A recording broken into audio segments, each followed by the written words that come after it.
नमस्कार, आप देख रहे हैं इंडिया टीवी। आपके साथ मैं हूं पंकज भार्गव। धौलाधार पर्वत रेंज में हिमाचल के चंबा, कांगड़ा, मंडी, कुल्लू, शिमला बसे हुए हैं। ये वही इलाके हैं जिनके पहाड़ दरक रहे हैं। 72 घंटे की बारिश ने धौलाधार पहाड़ की जड़ों को हिला दिया है। इस वक्त देश के दो पहाड़ी राज्य हिमाचल और उत्तराखंड पर मुसीबत आई हुई है। मुसीबत अगस्त महीने में आई, जिसका कोई अंदाजा ही नहीं लगा सकता। नदियां उफान पर हैं, बादल फट रहे हैं, पहाड़ धंस रहे हैं। जो लोग सालों से घर बनाकर बैठे थे, उनके घर तबाह हो गए, मिट्टी में मिल गए।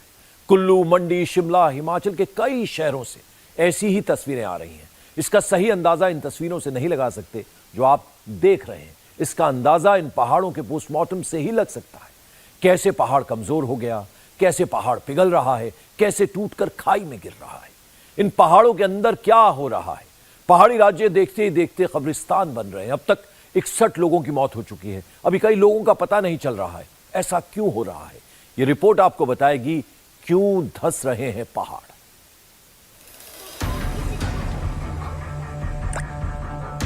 घर बनाने के बाद लोग कहते थे, देखो शिमला में घर बन गया। अब देखो शिमला वाला घर धंस गया।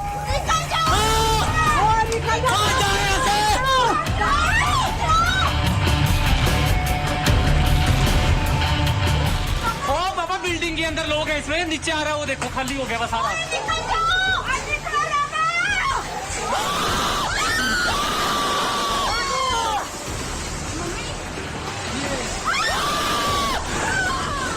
एक साथ 5-5 घर एक के ऊपर एक धंसते चले गए। जो बच गए बस समझो किस्मत से बच गए।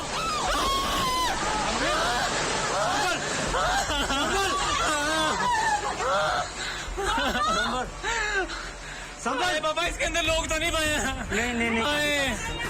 नहीं वो है जो वीडियो जो सोनू है जो दब गए। मेरा पीछे आ गया था। वो एक महीने से लेट हो गया भागने में। नहीं तो ये यही रोड में था, तीनों हम इसी रोड में। कितने लोग इसमें दब गए? इसमें दो ही है सर, सोनू चचा और राजू। सोनू है क्या मैनेजर है वहाँ पे? मैनेजर है सर। राजू लेबर है, वर्कर है। कल छुट्टी थी ना, तो हम 1:30 बजे माल आया हुआ था। कल बकरी वगैरह कल पत्ती डाल के गए उनको खाने को। तो 1:30 बजे हमने लंच भी यहीं किया। 3 बंदे थे हम, ये था मेरा भाई था। हम यहीं 8 साल से काम कर रहे हैं। कल छुट्टी थी इस करके हम। एक नहीं, ऐसे कई मंजर हैं। शिमला के पहाड़ जर्जर है। 25 सेकंड लगे, यहां भी वही हुआ। पहाड़ हिला, जमीन हिली, पता ही नहीं चला। खड़े खड़े धंस गया मकान।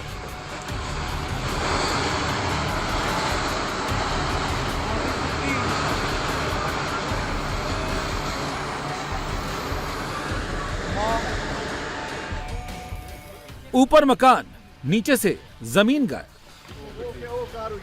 गैरेज में कार खड़ी रही, कुछ निकालने का मौका ही नहीं मिला। सिर्फ 20 सेकंड में मंडी में ऐसा हो गया। गया।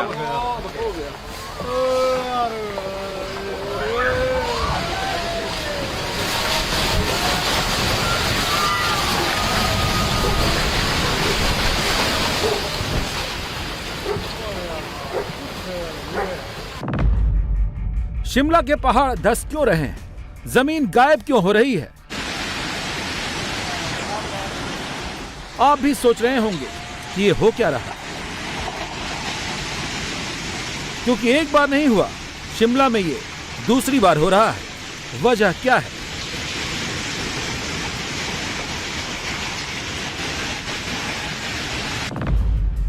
क्या ये 72 घंटे लगातार हुई बारिश की वजह से हुआ?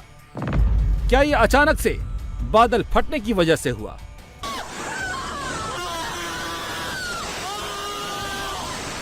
या वजह कुछ और है?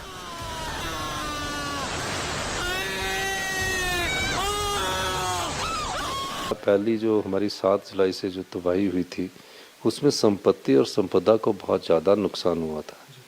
और जो अभी हुई है 13-14-15 अगस्त को, इसमें जीवन का बहुत नुकसान हुआ। काफ़ी लोग हमें छोड़कर चले गए। शिमला में कई जगह ड्रेनेज सिस्टम नहीं, नालों पर घर बन चुके हैं। वो पुराने, मैं क्योंकि मैं यहाँ रहा हूँ तो मुझे पता है, और मैं काउंसलर भी रहा हूँ। तो हम सोचते कि मेरे घर का पानी दूसरे के परे बाहर जाए, पहाड़ पे गिरता रहे, हमें नहीं, उससे पहाड़ कच्चा होता। तो ड्रेनेज सिस्टम को मजबूत करना। क्या बेकार ड्रेनेज सिस्टम से शिमला धंस रहा है? वजह हैरान करने वाली है, डराने वाली है, फिक्र में डालने वाली है, क्योंकि सच्चाई यही है, पूरे शिमला में कोई सही ड्रेनेज सिस्टम है ही नहीं। जगह जगह पहाड़ में पानी रिस रहा है, ड्रेनेज का पानी पहाड़ों में घुस रहा है, यही पानी पहाड़ की पकड़ को कमजोर कर रहा है।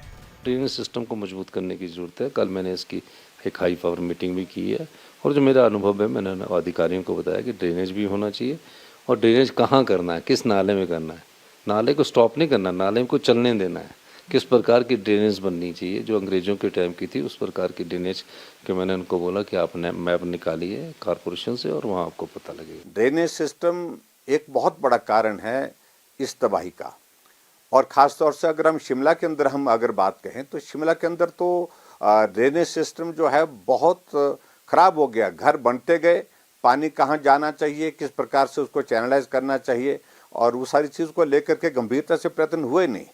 और आज ये स्थिति है कि एक घर का पानी दूसरे घर में, दूसरे का तीसरे घर में, इस प्रकार से जाते जाते नुकसान हो रहा है।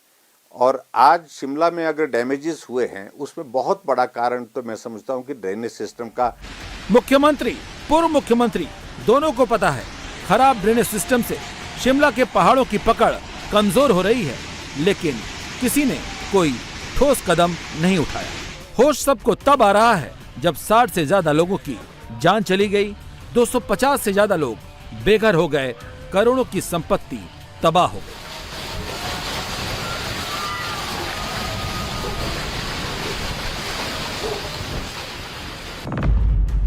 खराब ड्रेनेज सिस्टम शिमला के पहाड़ को कैसे खोखला कर रहा है, समझते हैं। घरों का खराब पानी, नाले नाली का पानी ड्रेनेज सिस्टम न होने की वजह से गिरता रहता है।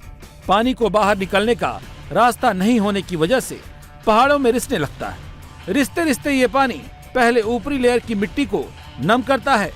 नमी होने की वजह से मिट्टी की पकड़ ढीली हो जाती है। मिट्टी में नमी साल भर बनी रहती है। पेड़ों से भी मिट्टी की पकड़ ढीली पड़ जाती है, और जब बारिश का ब्रेक फेल होता है तो पानी के दबाव से नीचे की जमीन धंस जाती है। और शिमला में भी यही हुआ, चाहे कृष्णानगर हो या मंडी का मकान। इसके अलावा जहां जहां मकान धंसे हैं, बारिश के पानी ने नमी वाली मिट्टी की पकड़ को तोड़ दिया, जिसकी वजह से इतनी बड़ी तबाही हुई।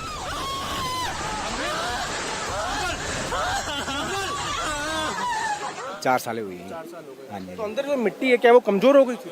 नहीं, चादर की सारी ढांचा थोड़ा चादर का बनाया होता था, तो इस साइड में टैंकी जैसे में रहते। मुझे बताइए, जो अंदर स्लॉटर हाउस के आसपास की जमीन है वो कमजोर कैसी हुई? क्या लगातार पानी आने की वजह? लगातार पानी सर, लगातार सदाबहार, नॉन, चाहे गर्मी का मौसम हो, चाहे ठंडे का हो, चाहे बारिश का मौसम हो, पूरे पानी पानी है चारों तरफ से।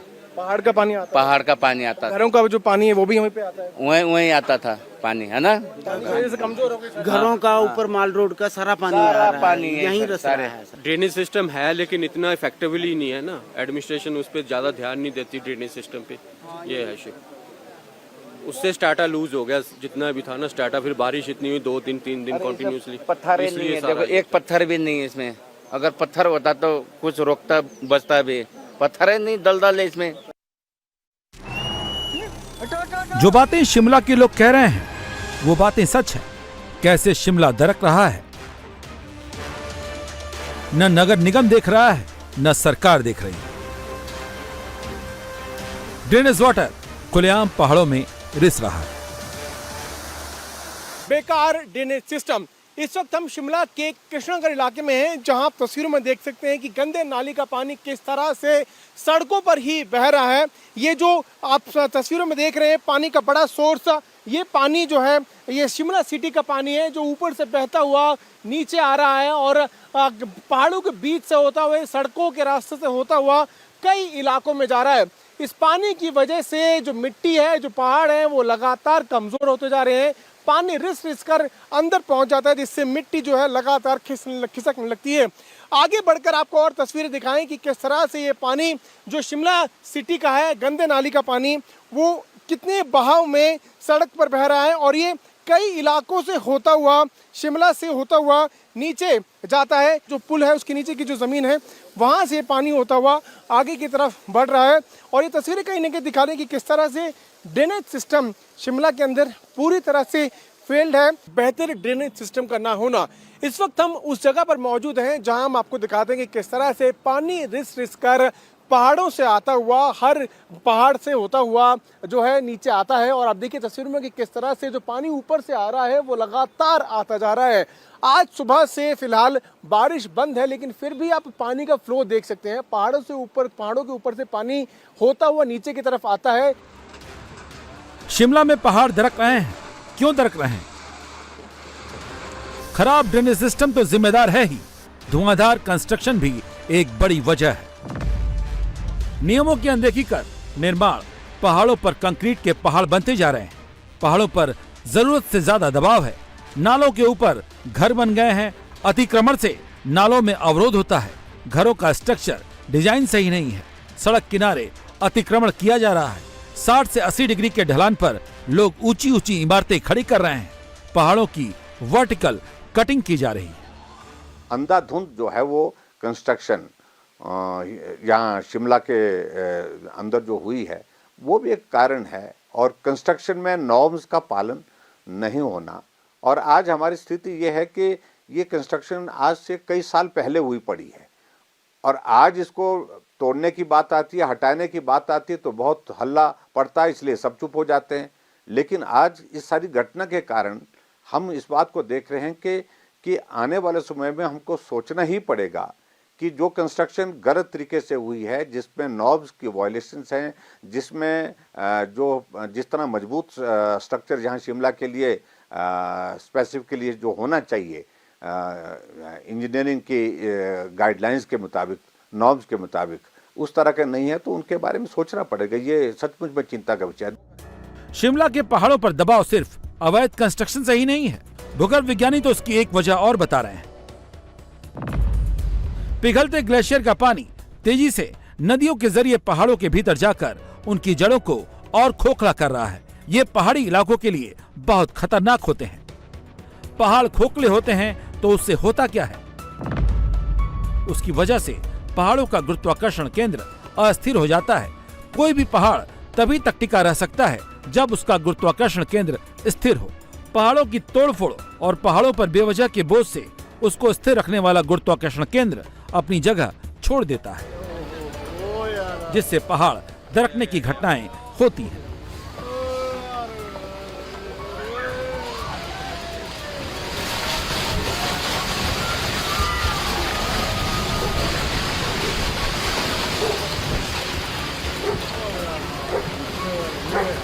तीन चार साल से और 1995 में भी फ्लड्स आई थी और काफ़ी तबाही हुई थी हिमाचल प्रदेश में।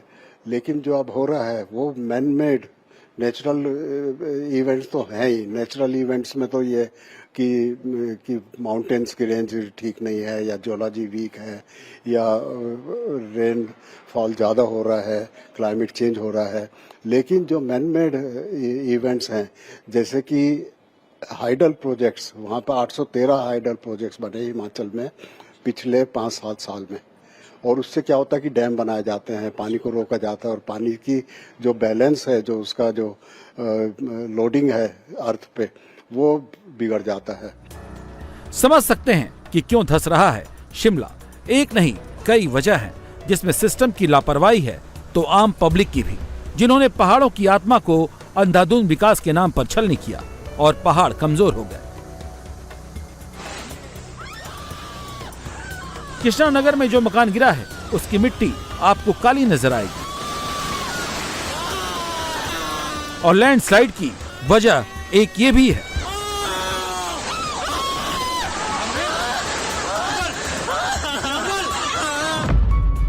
स्थानीय लोगों का कहना है कि अंग्रेजों के वक्त से स्टीम इंजन से निकलने वाली राख पहाड़ों पर डाली गई और उसने ही इस इलाके की जमीन को कमजोर कर दिया। तेज बारिश हुई है और यहाँ आप देख सकते हैं ये जो मिट्टी है, मिट्टी नहीं, ये एक्चुअली क्या है कि अंग्रेजों के टाइम में जो स्टीम इंजन चला करते थे, स्टीम इंजन कोयले से चलता था और कोयले की जो राख थी उसको यहाँ फेंका करते थे तो ये राख जो नीचे है उसके ऊपर एक सतह बन गई है, और जब ज़्यादा बारिश हुई है उसके बाद क्या हुआ कि जो नीचे वाली सतह है वो स्लिप हुई है, और लगातार उसके साथ जो है देवदार के पेड़ जो है स्लिप हो गए, लैंड स्लिप हो गई। पानी पानी पहले ना है, यहाँ पे पानी है। अंग्रेजों के टाइम पे यहाँ कूड़ा जलाते थे, वो बना हुआ चैम्बर जैसा यहाँ इसके ऊपर, वो सारी एशेज ही है सारी यहाँ पे जितनी है मैक्सिमम, सारे शिमला का कूड़ा मतलब कुछ उन्होंने पॉइंट बनाए थे, कुछ यहाँ पे जलाते थे आके। सच क्या है? सच सिर्फ यही है कि कुदरत के साथ खिलवाड़ किया गया, जिसका नतीजा ये हुआ।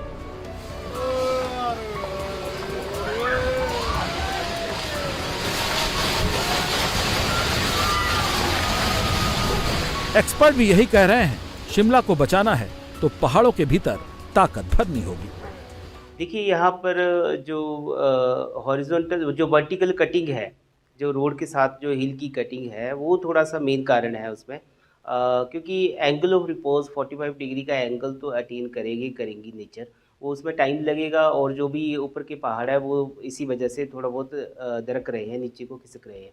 और सेकंड जो NH का खुद का जो रोड है उसमें cut and fill method use किया गया है, जहाँ भी फिलिंग मेथड यूज़ किया गया है तो उसमें थोड़ा सिंकिंग रहती है बरसात के मौसमों में, तो उसको दोबारा से अच्छी तरह से दोबारा से स्ट्रेंथन किया जा रहा है। इंडिया टीवी हर वक्त हर जगह डाउनलोड करने के लिए सर्च करें India TV news Google play store या ऐप स्टोर पर।